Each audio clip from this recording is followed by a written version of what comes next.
allons voir, comme d'habitude, le Forex, les indices et, si nous avons le temps, les matières premières. Avant tout, pour ceux qui ne sont pas encore abonnés, et oui, ça existe encore malheureusement, ceux qui ne sont pas encore abonnés chez interactivetrading.com, eh bien, voici un petit tour très très succinct et rapide du site. Mais grosso modo, vous savez qu'on a une super application mobile iOS Android qui vous permet de recevoir les notifications envoyées par Rodolphe, Xavier, Ludivine, moi-même et d'autres en temps réel. On a une zone très dynamique avec des traders compte réel qui proposent des trades, qui échangent, qui partagent, avec les seuils sur le DAX envoyés tous les matins par Rod, un récap des positions en cours. Vous avez sur IVT Signal également toute une partie relative au live avec la méthode de trading donc de Rodolphe, que ce soit pour le scalping ou relative au combo sur les replays, avec des centaines de vidéos d'historique à voir et à revoir sans modération. C'est la même chose pour IVT Action. On a un QG très dynamique animé par Xavier tous les jours qui nous envoie des signaux de diable, là, le du CAC 40, et qui nous fait maintenant une fois par semaine un tableau de bord complet, exhaustif de tout ce qu'il voit ou entrevoit pour la semaine à venir, tableau de bord envoyé sous un format PDF et mis à jour tous les matins. Nous avons également sur l'action des lives chaque semaine avec donc Xavier en le matin, Noam qui intervient pour du scalping de folie. Vous avez maintenant un espace crypto qui vient de s'ouvrir avec John McLean en fer de lance qui va nous envoyer du lourd sur les cryptos les semaines à venir avec déjà, vous voyez, un panel d'actifs sur lesquels IVT est positionné à l'achat et pour lesquels ça se passe très bien. Bon, et qui est offert gratuitement si vous vous abonnez à IVT Signal ou IVT Action. Bon, j'en passe, évidemment, vous avez des outils pour configurer vos plateformes respectives avec des indicateurs, un RSBot à venir qui est déjà opérationnel sur une plateforme, pardon, en attendant de l'avoir sur d'autres plateformes, je pense notamment FXCM. Bon, pour l'instant, c'est pour le real-time. Donc, tout ça pour vous dire qu'on a quand même un service de diable qui vous est proposé quand même, franchement, pour pas cher, sachant que Rodolphe est pas ingrat quand ça se passe pas bien au niveau des signaux et qu'il offre une semaine, voire parfois un mois entier gratuit. Voilà. Alors, je n'ai pas le droit de rendre public des communications émises dans le cadre d'une communauté privée. Cela tombe sous le coup de l'article L313.2 du Code pénal. Bah écoute, Gugu, hein, tu remonteras s'il te plaît l'information à ma hiérarchie, notamment à Xavier Rodolphe, qui me demande de faire cette publicité en entrée, en préambule de mes lives. Voilà, retour à l'envoyeur. Merci à toi. Bon, 6 mois de probation sans chocolat, ça va être très dur. C'est la peine la plus difficile qu'on m'ait jamais donnée. Bon, allez, trêve de plaisanterie, on va attaquer. On attaque par le marché du Forex. Allez, le marché du Forex, je voudrais vous parler du dollar. Le dollar, vous savez que je suis acheteur depuis maintenant quelques sessions. On était sur un bas de canal de régression. On a formé un double bottom sur un support clair qui était un niveau FIBO clé d'objectif pour une vague 5, je le rappelle. Vous voyez, en termes d'expansion, c'est comme ça que je fonctionne. En mettant une expansion sur le début du mouvement baissier jusqu'à la vague 3 et 4 et on obtient derrière, sur cette expansion qui est là, un objectif de prix fort pour la vague 5. C'est ce qu'on a, je pense, obtenu avec un retournement en cours donc sur le dollar. Le dollar qui est sur un niveau mensuel de support assez fort, sur une oblique de long terme. Ça, Xavier en a largement parlé. Moi, j'en ai parlé également il y a déjà un peu de temps. Tout ça pour vous dire que je préfère rechercher des achats sur le dollar pour le moment plutôt que me mettre contrarien. Euh, il nous reste à battre la ligne de coup, évidemment, de cette structure en double bottom pour nous assurer d'un momentum validé donc sur le dollar au moins pour les prochaines semaines. Bon, en attendant, moi, je vais vous dire quelque chose. On a ici, en fait, un double bottom potentiel en formation. Je l'aime bien pour deux raisons. Je l'aime bien parce qu'en fait, les prix sont arrivés pile sur le niveau des 0,618 sous une oblique. Et ça c'est quelque chose que j'ai rarement parlé en fait dans mes lives. Je crois même peut-être que c'est la première fois que j'en parle ce soir. Mais j'avais discuté de ça avec un trader justement qui était spécialisé justement sur le trading Fibo. Et il m'avait parlé justement de la coïncidence qu'on pouvait avoir de temps en temps sur ce genre de structure avec un marché qui vient tester les 0,618 en même temps qu'une oblique.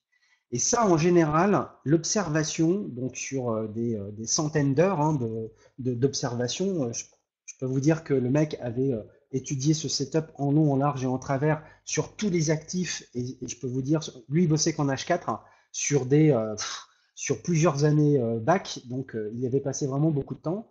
Et en fait, il tradait ça, c'est-à-dire que quand il voyait qu'un marché clôturait H4, la clôture H4 est importante, clôturer H4 au-dessus de la trendline, au-dessus du niveau 0,618, ça montrait quand même une chose importante, ça montrait que les acheteurs étaient capables de s'affranchir non seulement d'une résistance clé Fibo qui normalement fait l'objet de prise de bénéfice, mais en plus d'une oblique. Donc on avait vraiment un changement de momentum et souvent on avait derrière donc simplement un double bottom qui se validait, rupture de la ligne de coup et puis après un marché qui s'envole.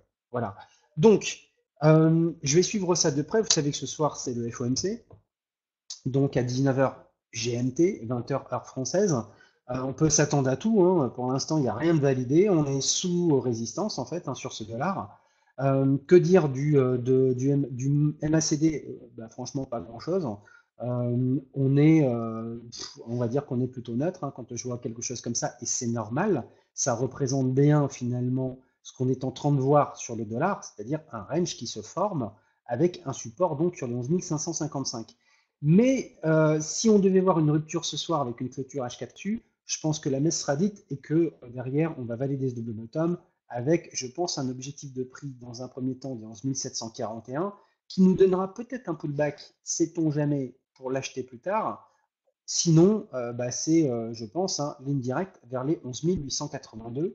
Et à ce moment-là, ça veut dire qu'on aura fait eh bien, quelque chose d'important, c'est-à-dire qu'on aura rempli un bon objectif de prix pour ce double bottom qui coïncidera à ce moment-là avec le haut du canal de régression et donc ici un retracement potentiel, c'est-à-dire qu'on aurait à ce moment-là réalisé peut-être une vague en 1, 2, 3, 4, 5, une vague en 5 temps, je l'espère, avec un retracement à venir qui pourrait nous renvoyer vers la ligne médiane pour mieux racheter ensuite du dollar, donc cette fois-ci dans une optique moyen terme. D'accord? Bon, on n'y est pas du tout. Pour l'instant, ça reste une analyse idiotiste, ça reste une potentialité. On va attendre effectivement du factuel. On va préférer voir un marché effectivement casser, s'affranchir de ses résistances. Peut-être ici réagir sur un combo IVT bearish, baissier.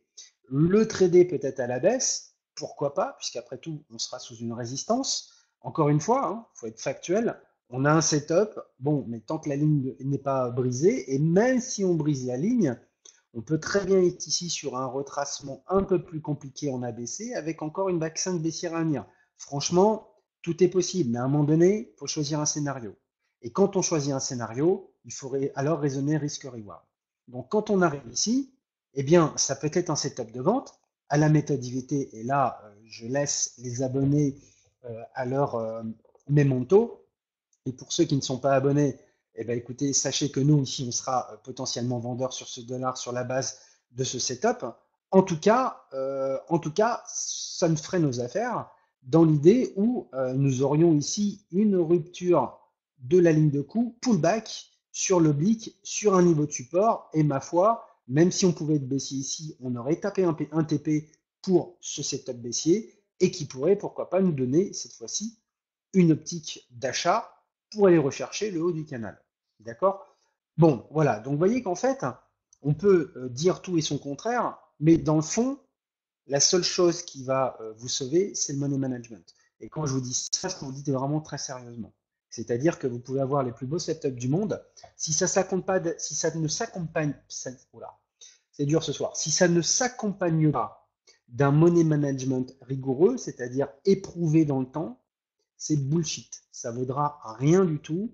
Et sur le long terme, vous vous ferez simplement déchirer par le marché. Donc, soyez conscients de ça. C'est que on n'a jamais un seul scénario. On en a toujours plusieurs. Il faut toujours essayer de se mettre des deux côtés de la balance. Il faut regarder côté acheteur quels sont tous les arguments qui pèsent dans le sens d'un achat. Et puis aussi avoir l'honnêteté intellectuelle de se dire oui, mais là, ça peut aussi faire l'objet d'une vente. Et donc, si vous étiez à l'achat, à minima, vous prendrez des bénéfices. Voire même, vous pourrez prendre une vente dans une unité de temps inférieure. Tout est possible. Encore une fois, tout est question de money management. Mais il faut partir d'une analyse, il faut partir d'un scénario qui va vous donner des points d'entrée, des stops logiques, un plan de trading. Et si vous avez tout ça, ma foi, tout devient possible. D'accord? Alors, ça c'est pour le dollar. Donc, moi, j'ai pour l'instant une conviction qu'effectivement, le dollar va continuer de se renforcer. Peut-être que le FOMC va me contredire et que demain matin, on va être là. Hein, encore une fois, je ne suis pas le marché. Mais si on vient à casser ça pendant le FOMC, je pense vraiment que ce sera donc un setup de continuation et qu'on va valider ce double bottom.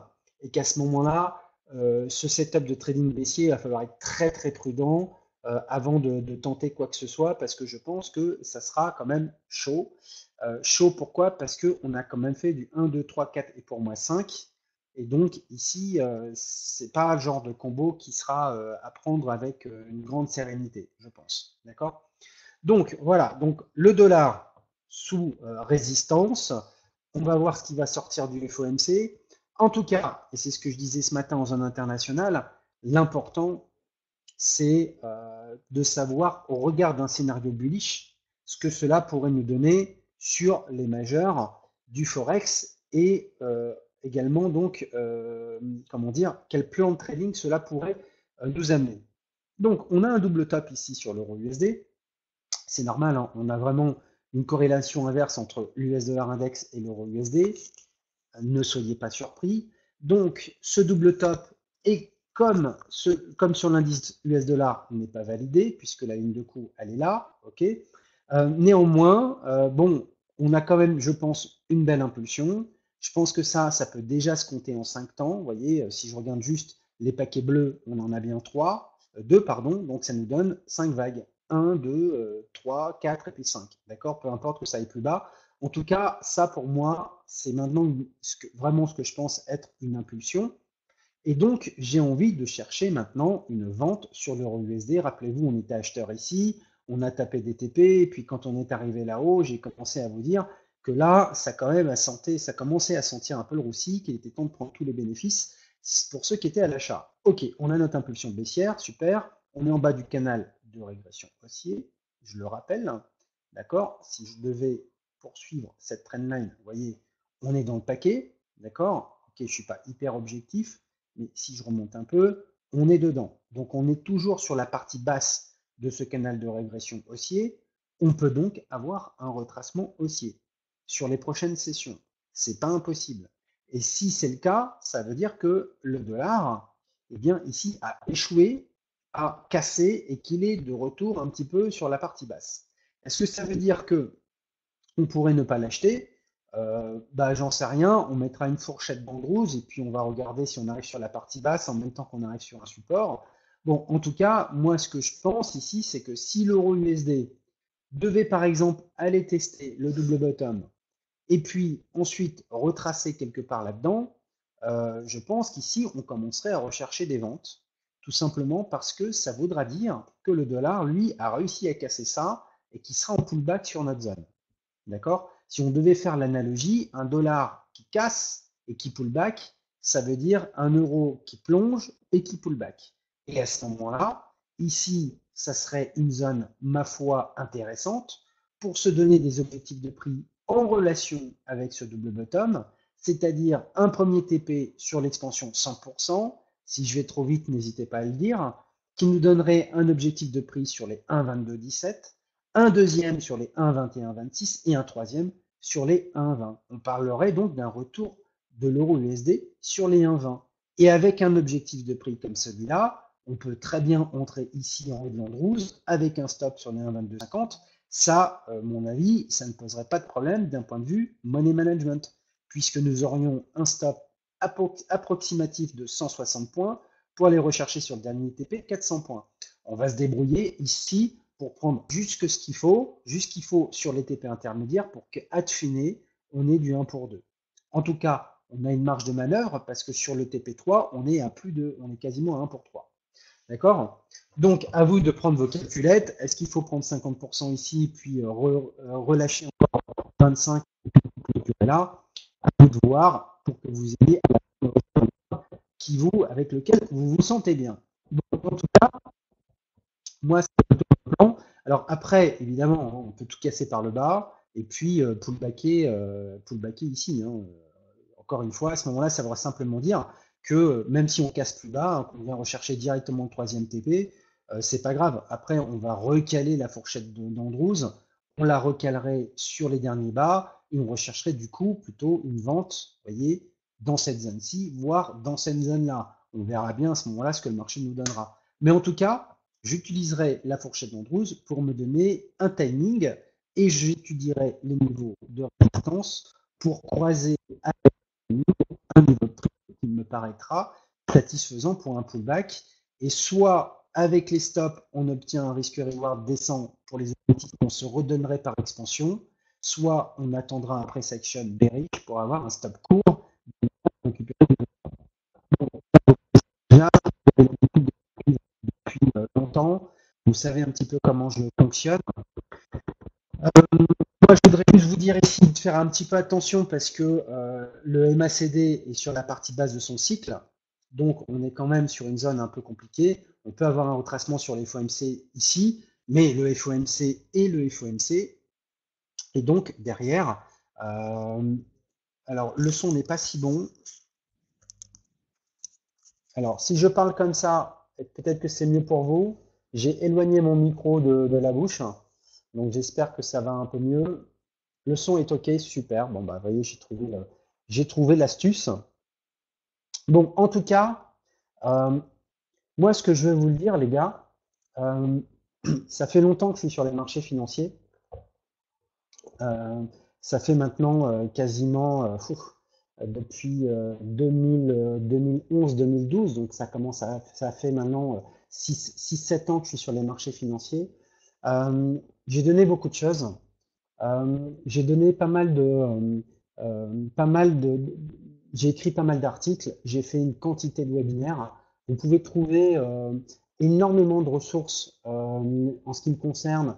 Si vous fouillez par exemple un site comme DailyFX, où vous retrouverez tous les articles que j'ai pu faire. Vous devriez retrouver sur la chaîne YouTube DailyFX nombre de mes webinaires, plus de 50 je crois de mémoire. Vous avez aussi tous les replays sur la chaîne YouTube. Bon, je pense que j'ai été en fait, comment dire, un petit peu au bout de cet exercice. Je pense que par rapport à ma façon de voir sur les marchés financiers, c'est-à-dire comment essayer comment répondre de façon objective aux questions clés qu'on doit se poser, quel prix, quand est-ce qu'on peut intervenir, le timing, comment on doit intervenir, combien on doit mettre en position, etc. Et en passant en revue également tous les éléments de nature psychologique. Bon, j'ai revu ça en long, en large et en travers, au travers des outils qui sont les miens. Vous pouvez avoir une pleine analogie avec tous les systèmes finalement de trading qui existent, quelle que soit finalement l'approche que vous avez en termes d'outillage. L'approche que j'ai est une approche universelle. Et ça, je l'ai décrit mais vraiment énormément au travers de mes webis ou de mes articles. Et donc, c'est vrai que en ce qui me concerne sur le plan pédagogique, je suis un petit peu maintenant au bout de l'exercice, c'est-à-dire que je pense que voilà, j'ai plus énormément de choses aujourd'hui à ajouter en fait par rapport à tout ce que j'ai pu faire. Donc, je pense qu'en fait, les webinaires que je fais aujourd'hui sont maintenant plutôt en fin de ligne droite, plutôt que sur un milieu de parcours. Et je pense donc arrêter assez rapidement ces webinaires et d'une manière générale l'activité que je peux avoir aujourd'hui sur les réseaux sociaux et sur l'analyse des marchés. Je pense maintenant avoir donné assez pour que vous puissiez maintenant vraiment voler de vos propres ailes si vous voulez faire finalement des systèmes assez proches que ce que moi aujourd'hui je fais et que j'apporte donc au travers de tous ces contenus. Donc voilà, après Glumou, peu importe le chemin que je vais prendre aujourd'hui, j'ai énormément de choses et de projets devant moi. En tout cas, il va être temps pour moi de prendre un peu de recul maintenant, parce que j'ai besoin d'avoir du temps pour moi et mes activités connexes. Mais en tout cas, je suis quand même super content d'avoir fait tout ça, d'avoir fait tout ce chemin, d'avoir, je l'espère, apporté de bonnes choses à nombre d'entre vous. En tout cas, voilà, je laisse un héritage qui aujourd'hui est parfaitement consultable à la fois sur Trader Academy, à la fois sur Interactive Trading, à la fois sur DailyFX. Vous avez énormément de matière devant vous à travailler.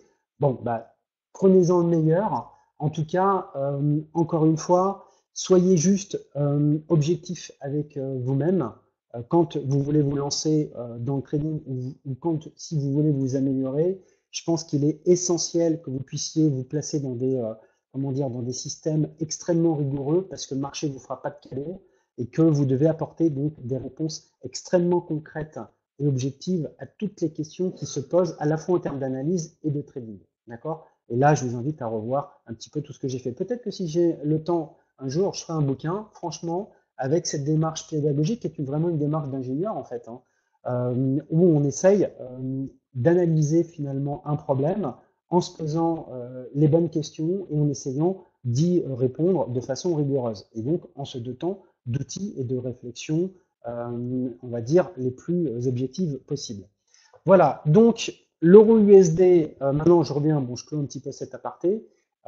L'euro USD donc, est sur un niveau pas évident en fait du tout. Moi j'ai pas envie de le vendre là. J'ai plutôt envie d'attendre un pullback. S'il vient casser plus bas, c'est pas grave. J'attendrai encore un pullback. De toute façon, ça, pour moi, c'est une vague 1. On attendra derrière un retracement en vague 2. Un bouquin, pourquoi pas, oui, effectivement. L'humour, je sais le temps qu'il faut et l'énergie que ça demande. Peut-être que je le ferai parce que la façon que j'ai de décrire les choses, je pense qu'est est peut-être sans prétention est assez unique.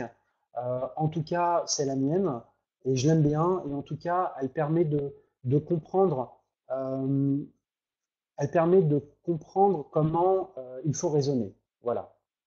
Donc, on est là, on verra ce soir ce qui va sortir du FOMC, on est en bas de cycle MACD, on verra ce qui va en sortir. Bon, en tout cas, encore une fois, moi j'ai aujourd'hui un biais maintenant baissier sur 7 euros. Je pense vraiment qu'on a fait une vague 5. Donc à l'issue de cette vague 1, on recherchera une vague 2 pour un haut de vague 2 pour shorter en vague 3. Voilà.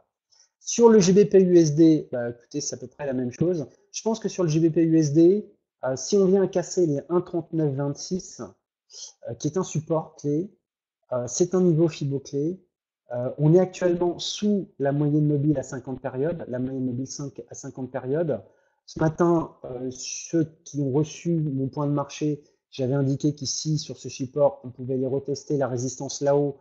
Ça faisait pas forcément une vente, mais si on casse ce niveau, pour moi, c'est direction 1,3790 dans un premier temps, voire plus bas, les 1,3565. Voilà.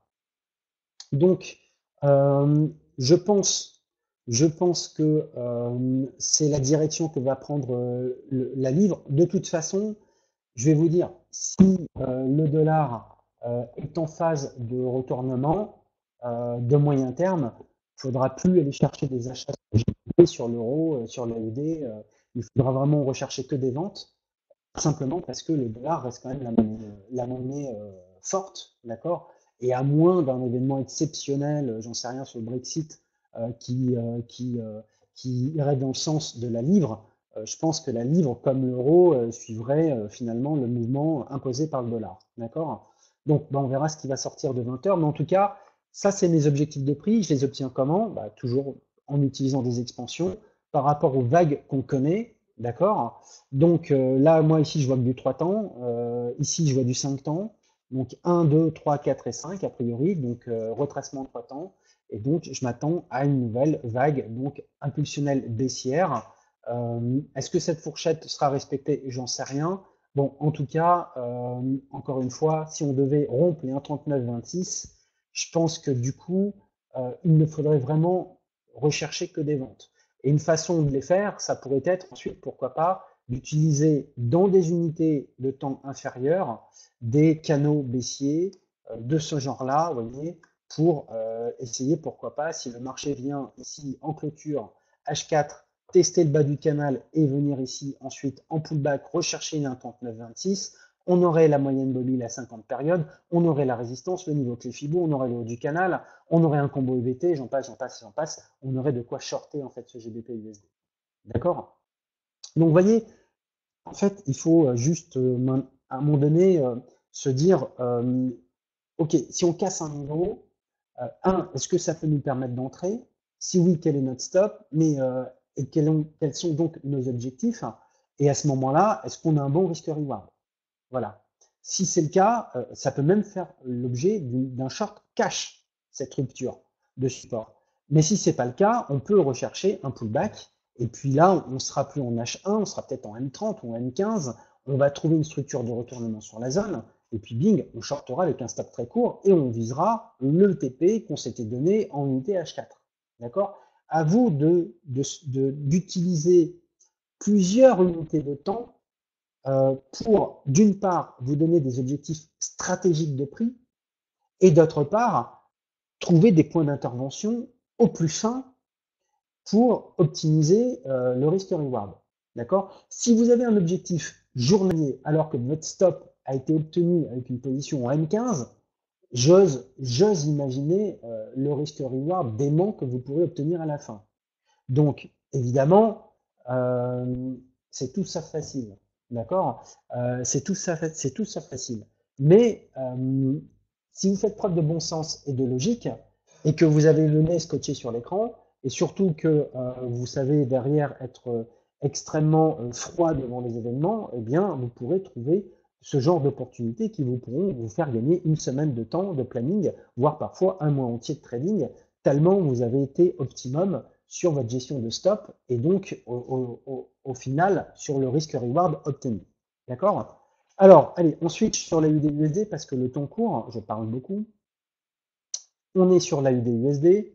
La USD, bon, moi j'ai essayé de trouver des points de short à l'international, j'en ai pas vraiment trouvé. Vous voyez, j'avais un plan ici. J'espérais à un moment donné que l'AUD irait rechercher cette résistance pour nous offrir une épaule tête-épaule. On l'a pas eu, ça a cassé dans la nuit. On est plus bas. Maintenant, on est passé sous les 0,7858.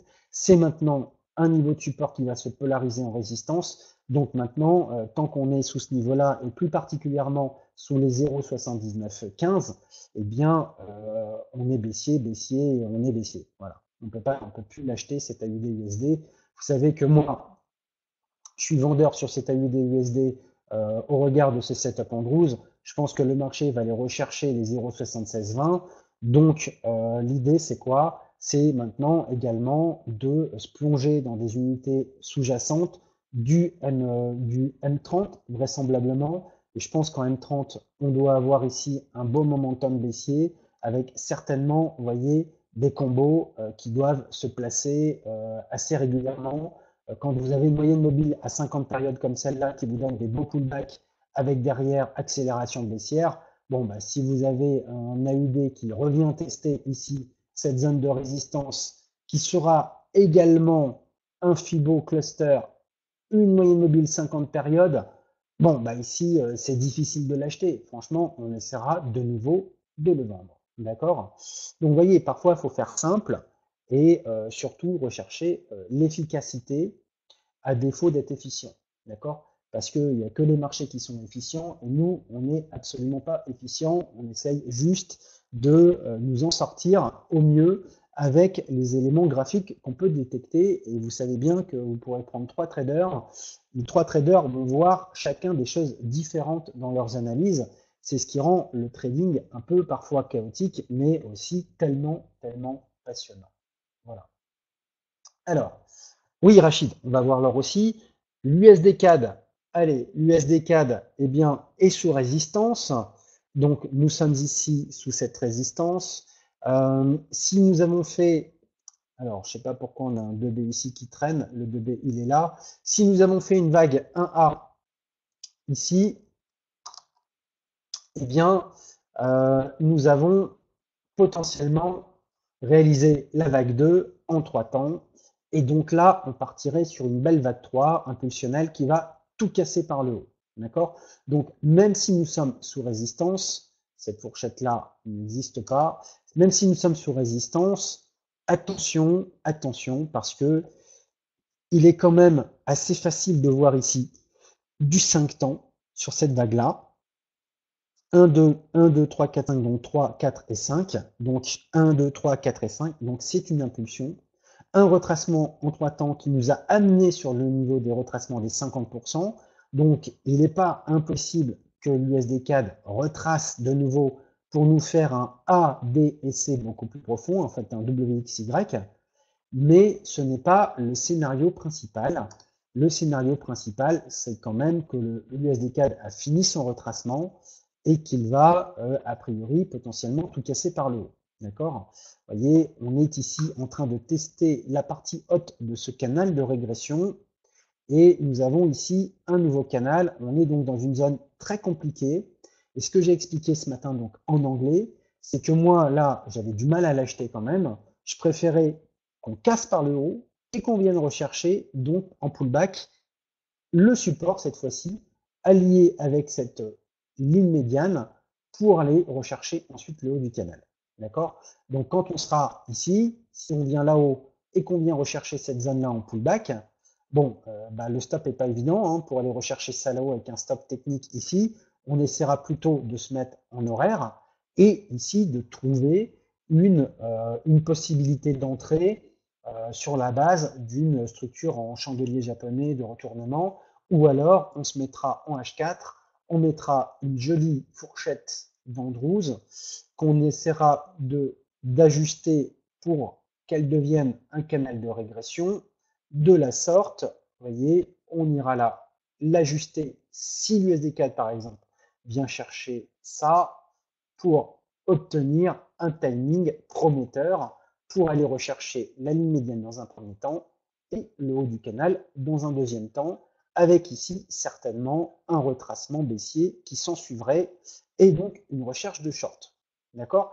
Vous voyez comment on essaye de jongler avec les éléments graphiques qu'on ajustera en fonction des tops que le marché nous proposera pour retrouver des zones de retournement qui iraient dans le sens du momentum haussier de la tendance de fond pour se positionner à l'achat. D'accord? Et quand tout ça aura été tout là-haut, là, cette fois-ci, on aura beaucoup d'éléments, des niveaux clés Fibo, un haut de canal haussier, un haut de canal de court terme haussier. Et là, évidemment, on sera plutôt dans une logique contrarienne, sans levier, puisque ce sera quand même encore spéculatif. Ok? Et vous voyez un petit peu l'importance d'ajuster les éléments graphiques que vous utilisez avec la réalité du marché pour optimiser finalement le timing d'intervention si le marché retrace sur la partie basse donc du canal de régression que vous aurez constitué de la sorte. Ok? Alors, les indices, on ne va pas les oublier. Allez, on switch sur l'or tout de suite. Allez, on va switcher sur l'or. Alors, sur l'or, pourquoi je switch sur l'or? Parce qu'on m'a posé une question ce matin. Alors, et après, on parlera des indices. Donc, nous sommes ici sur l'or, nous sommes en journalier. L'or, moi j'étais acheteur, vous savez, depuis qu'on était tout en bas. Donc j'ai proposé un achat à l'international. On est toujours dedans d'ailleurs. On atteint le TP1, on atteint le TP2. Maintenant, la question c'est mon TP3 il est plus haut. Est-ce qu'on va l'atteindre maintenant sur FOMC ce soir ou est-ce qu'on va retracer plus bas? Eh bien, je n'en sais rien. En fait, le problème ici, c'est que les deux scénarios sont possibles. C'est-à-dire que si on regarde le niveau de retracement qu'a atteint l'or, eh bien, il atteint un niveau de retracement 38,2. Je vais nettoyer un peu mon graphe pour que vous y voyez un peu plus clair. Mais grosso modo, l'or atteint un niveau de retracement 38,2. Or, s'il a fait une vague en 5 temps, Vous voyez ici, ça va être une forme de diagonale d'initialisation, peut-être, avec une vague 1, 2, 3, 4, 5, peut-être, bon, peu importe. Ça, c'est une impulsion. On a ici un retracement en 3 temps. Donc, on a potentiellement trouvé un bas de vague 2, avec ici sous vague 1, sous vague 2, et un gold qui va tout déchirer par le haut. Ça serait certainement le scénario à privilégier si les indices venaient à se casser la gueule suite au FOMC de ce soir ou j'en sais rien, quel autre événement cette semaine. D'accord? Techniquement parlant et d'un point de vue analyse idiotiste, c'est pas aussi simple parce qu'en fait, souvent, les vagues 1 sont retracées à hauteur de 50 voire 61, 62%. C'est pour ça qu'ici j'ai mis un petit rectangle vert, puisque c'est la zone optimale finalement d'intervention sur le plan héliotiste pour repartir à l'assaut des plus hauts sur le gold et se positionner donc à l'achat le plus précocement possible. Est-ce que le marché va retracer et aller chercher cette zone? Franchement, je n'en sais rien. D'accord? Mais si le marché devait revenir dans cette zone, à ce moment-là, on pourrait voir la constitution d'un bull flag, c'est-à-dire d'un drapeau de continuation haussière, et nous serions donc juste en train d'acheter la partie basse de ce drapeau dans une zone de retracement très attractive en partie basse de canal haussier. D'accord? Et donc, ici, deux techniques. Soit vous vous mettrez en horaire et sur le price action qui vous ira bien, vous vous positionnez à l'achat stop sous le niveau des 62% de retracement, ou alors, ici, vous mettez un stop sur les derniers bas, et puis vous allez rechercher une expansion, c'est-à-dire que là, on oubliera cette expansion-là, on viendra mettre une expansion Fibo comme ceci, en partant du pied de la vague 1, sommet de la vague 1, peut-être ici le bas de la vague 2 si le marché a retracé donc 61,8, on va enlever ce retracement Fibo et on va positionner des objectifs intermédiaires. Et là, je peux vous donner une idée de plan. Voyez, si par exemple vous aviez acheté cash, donc quelque part la zone ici, eh bien quand le marché va atteindre le premier niveau, le niveau des 0,236, eh bien ça peut être l'occasion de se mettre stop BE. Ici, on prendra un TP sur le niveau des 0,382 parce que le marché sera peut-être quelque part ici, c'est-à-dire sous l'oblique, donc sous cette résistance dynamique et sous ce niveau Fibo. Et donc ici, on pourrait très bien avoir une combinaison double. Donc c'est la raison pour laquelle on prendrait 50% des bénéfices. Le stop est en stop BE, on est tranquille, on est maintenant en gain total sur cette position. On reprendra un TP sur la résistance qui correspond au niveau 0,618 d'expansion Fibo, et puis un autre TP sur l'expansion 100%, les 1417, et un seul qu'on laisserait traîner pour aller rechercher les 1500. D'accord? Mais à ce niveau-là, si on est arrivé déjà là, ça veut dire qu'on aura déjà fait un très beau trade et que vous serez content d'avoir initié une position aussi basse sur le gold. Maintenant, si vous êtes à l'achat sur le gold, très bien, votre stop pour le moment, il est là, d'accord? Ça veut dire que vous devrez accepter de vous faire stopper et éventuellement de le reprendre plus bas. D'accord? Oui, Philippe, le webinaire est enregistré. Donc, et éventuellement le reprendre plus bas. D'accord? Maintenant, si jamais le marché vient à casser ici ce niveau qui est là, ça peut être aussi un achat.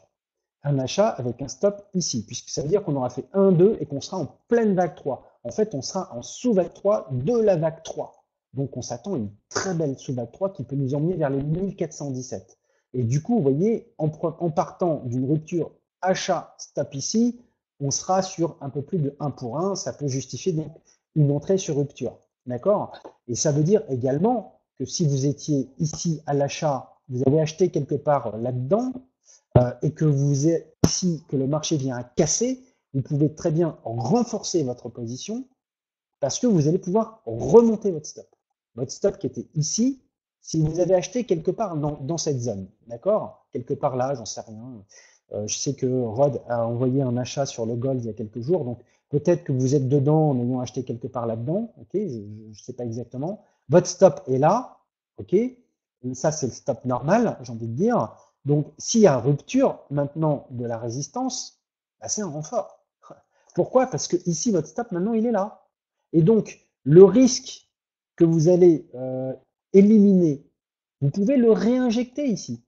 Donc, vous aurez au final une position plus lourde qu'avant, avec le même risque que ce que vous aviez au départ. D'accord? Voilà, Rachid.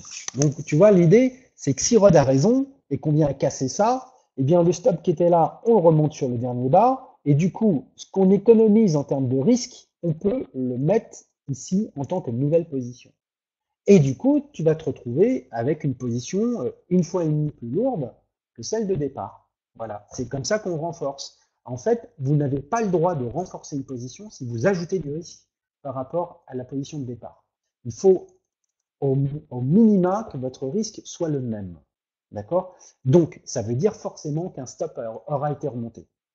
D'accord? Ou alors, c'est que, en fait, ici, vous étiez rentré quelque part là-dedans, et que là, vous avez pris des bénéfices, voyez, et qu'ici, vous réentrez avec les bénéfices que vous avez pris. Vous voyez, ce serait une autre façon de faire, qui n'est pas la plus évidente, mais qui peut se faire si vous avez, par exemple, un bas de canal, un très beau bas de canal qui passerait par là.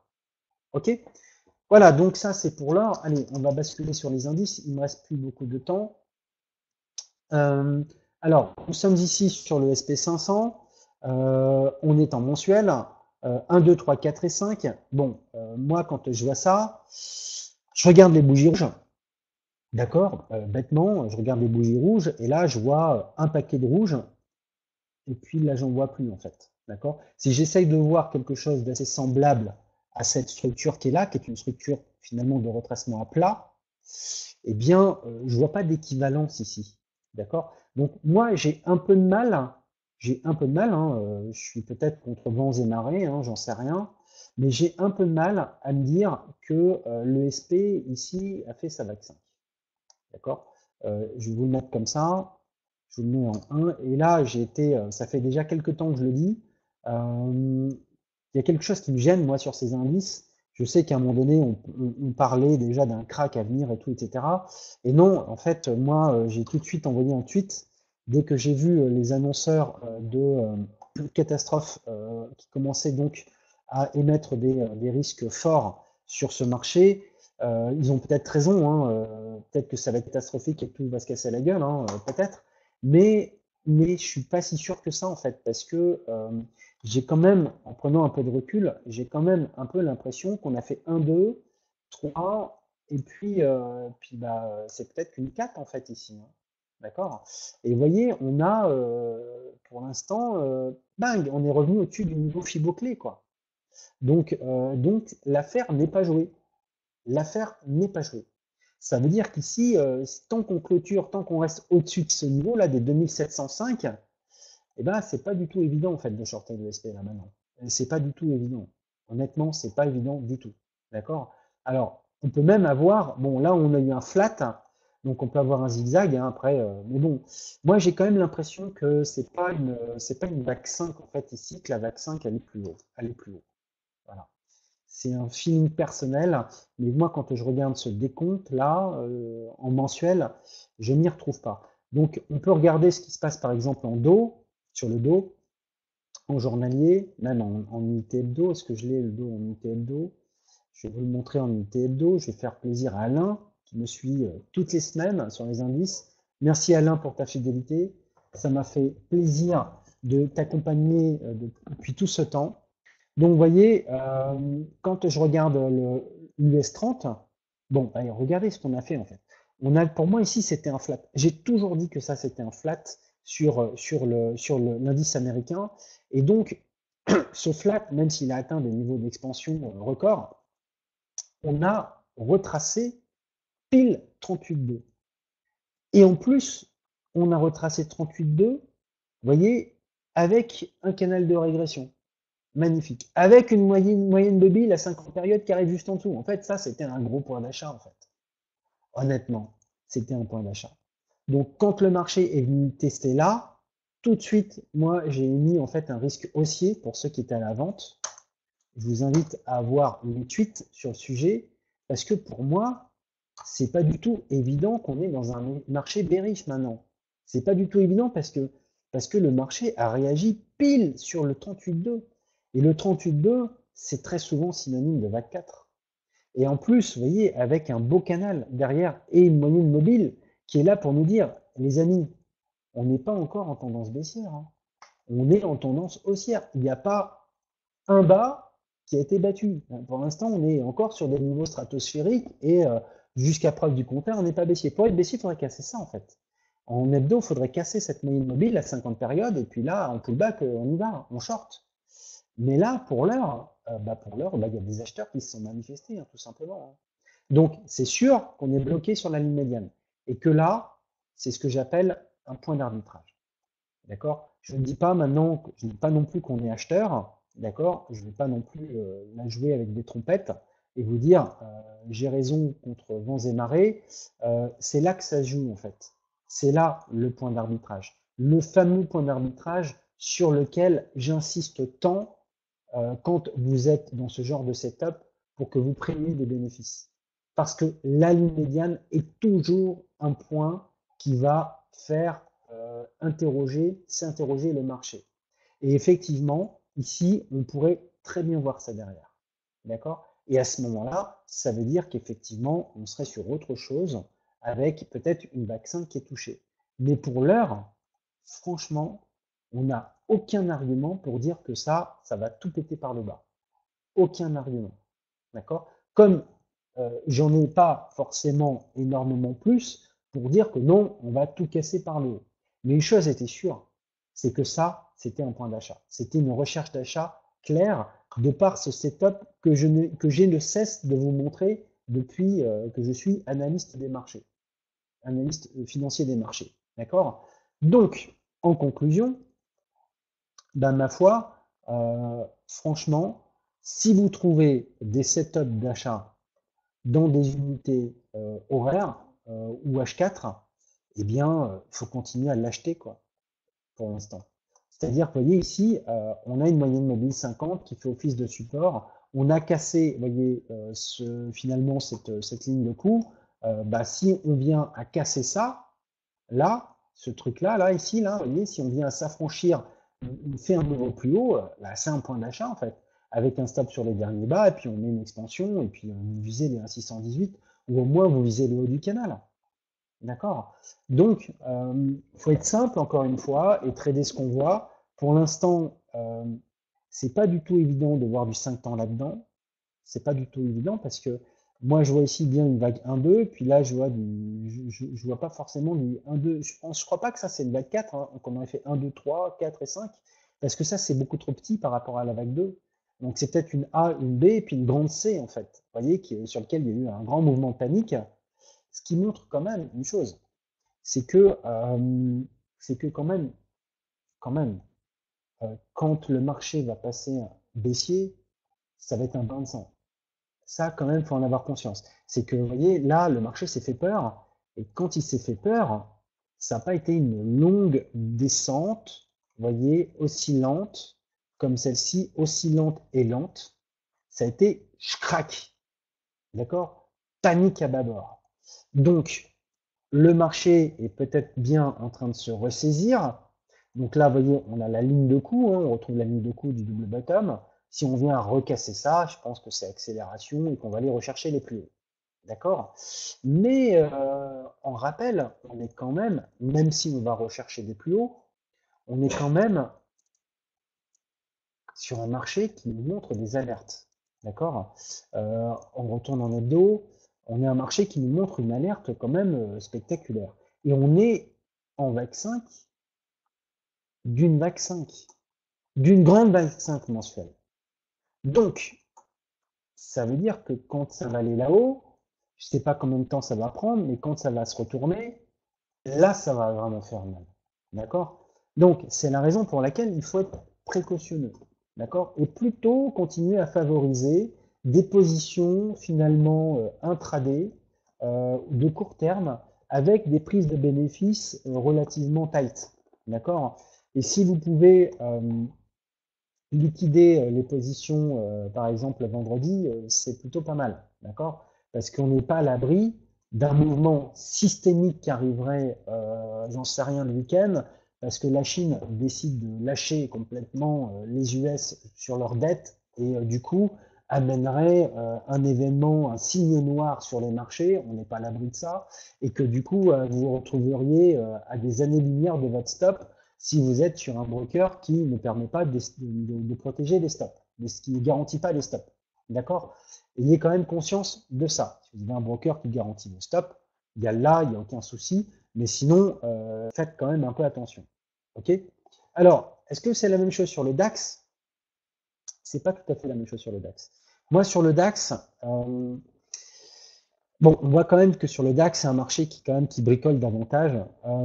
Et je reste fidèle à la stratégie que je vous évoque depuis des lustres. C'est que je pense qu'il reste préférable d'acheter les indices US et de chercher plutôt à vendre les indices américains et les indices européens. Donc, ayez plutôt, voyez, plutôt finalement une approche comme celle-là, c'est-à-dire que vous allez couvrir vos achats sur les indices américains par des ventes sur les indices européens. D'accord? Pourquoi? Parce que je pense que si ça se casse la gueule, les indices européens vont se casser la gueule plus fort que les indices américains et que du coup, vous serez gagnant. D'accord? Alors que si jamais les US dépotent, eh bien, vous êtes fort gagnant sur les US et bah, finalement, le DAX, lui, il va pas monter très haut. Donc, vous n'allez pas perdre énormément sur l'indice européen, alors que vous allez gagner beaucoup sur l'indice. Vous voyez, vous allez jouer en fait sur le fait qu'une classe d'actifs surperforme une autre classe d'actifs. Si vous aviez fait ça depuis le moment où je vous l'ai conseillé, je peux vous dire que vous auriez gagné pas mal d'argent en jouant de la sorte sur les deux finalement classes d'indices. D'accord? Donc non, moi plutôt sur le DAX, j'aurais plutôt envie de donner foi à cette. En fait, ce qui se passe sur le DAX, c'est qu'on a cassé en fait ce canal haussier. Donc moi sur le DAX, j'ai l'impression qu'il est un peu en avance. Vous voyez, on a fait 1, 2, puis 3, puis on a déjà en fait 1, 2, 3, 4. Ça c'est clair en fait. Donc du coup, j'ai plutôt envie de me dire qu'on a fait ici une vague 5 quelque part là-dedans et qu'on est parti sur un retracement qui peut durer. Donc comme on a cassé le canal haussier, j'ai plus envie d'acheter, même si franchement, on peut très bien se retrouver ici avec une énorme vague 4 qui nous donnerait un grand triangle sur, c'est pas impossible, sur le DAX. D'accord? On aurait fait 3, puis c'est une vague A, une vague B en 3 temps, vous voyez, une vague B en 3 temps, et puis une vague C en 3 temps, une vague D en 3 temps, une vague E, puis hop, on reviendra rechercher des plus hauts. Mais même si vous avez vendu le DAX, alors que vous avez acheté l'indice américain, bah, même si le DAX latéralise, ça veut dire que le SPED lui est reparti faire des niveaux plus hauts. D'accord? Et que ça restera donc une stratégie profitable. Ok. Bon, en attendant, voilà, donc vous avez ici mon plan. Je pense qu'ici, ça serait quand même un pullback attractif pour essayer de rechercher une vente sur le DAX, basé sur cette fourchette d'Andrews et cette oblique, donc que le marché irait rechercher en pullback. En termes de retracement, ça veut dire qu'on aurait retracé, je pense, 61-62%. Vous voyez, on serait là. Et donc, en termes de money management, ça ferait tout à fait sens de shorter les 12 670 avec un stop sur les 13 630 pour rechercher des niveaux de prix par extension en utilisant, vous voyez, ma technique favorite, vous voyez, avec des TP intermédiaires. Donc 0,236, TP1, ou stop, mise en stop break-even. Vous voyez, stop là-haut, on redescend le stop, on se met en BE ici. Là, on prend 50, là, on reprend 50, et ici, on reprend de nouveau 50, et le reste qui tournera, donc si vous avez fait votre calcul, il vous restera 12,5% de votre position initiale, eh bien, vous la laissez et vous l'oubliez. D'accord? Vous voyez le genre de plan que vous pourriez avoir donc sur le DAX. Voilà les amis, c'est ce que je voulais vous montrer aujourd'hui. Il y aura a priori encore un webinaire de ma part la semaine prochaine. Il y aura encore a priori un webinaire donc dans 15 jours, mais je ne garantis pas.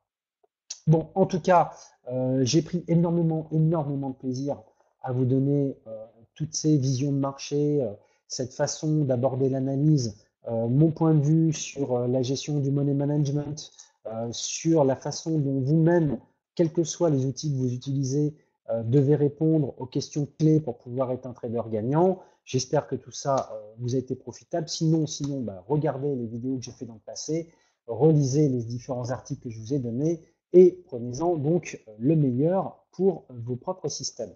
Voilà, je tiens à vous remercier. De toute façon, je reste encore présent quelques temps. En tout cas, n'hésitez pas à me poster encore vos questions sur le chat en zone internationale ou sur Twitter, Facebook. Je répondrai. Et d'ici là, je vous dis, je souhaite une bonne continuation. Faites un peu attention quand même ce soir avec le FOMC. D'accord? Bah, le CAC, en fait, il est, Roland, je pense qu'il est sur la même configuration. Je ne l'ai pas regardé maintenant. Mais voilà, vous voyez, il est sur le même type de configuration que le DAX. C'est-à-dire que vous voyez ici, on a une oblique porteuse. On l'a cassée. On arrive en pullback sur cette oblique porteuse. On a la moyenne mobile à 50 périodes qui arrive juste là. Ça veut dire qu'ici, on arrive potentiellement sur une zone de short qui est ici, sur ce CAC 40. Ça veut dire qu'on visera, je pense, vous voyez, on se mettra même, on pourra passer en H4, on pourra même mettre une fourchette d'Andrews pour modéliser le double bottom qui est ici. Vous voyez, on pourra faire quelque chose comme ceci, qu'on ajustera sur la partie haute. Pourquoi je fais ça? Vous allez le voir, parce que si on est comme ça veut dire que là, on aura un short pour viser un retour des prix sur la ligne médiane, TP1, TP2, voyez, et après un faisceau d'expansion pour rechercher le niveau des 100% et des niveaux à 618. D'accord? Et c'est comme ça que je procéderai. Ici, j'essaierai de trouver, peut-être qu'on a un combo baissier-VT, ça serait d'ailleurs peut-être un cas d'étude. En tout cas, ici, je rechercherai plutôt une vente. Sur un price action baissier, bing, je short, stop sur les derniers hauts, le plus tight possible, avec un retour des prix sur la ligne médiane, premier TP, bas du canal, donc retour des prix sur la ligne médiane de ce canal de régression, deuxième TP, et ensuite on utilise les extensions pour le reste. Ok? Allez les gars, bonne soirée à vous, on se dit à bientôt, portez-vous bien et soyez prudents. Ciao, ciao.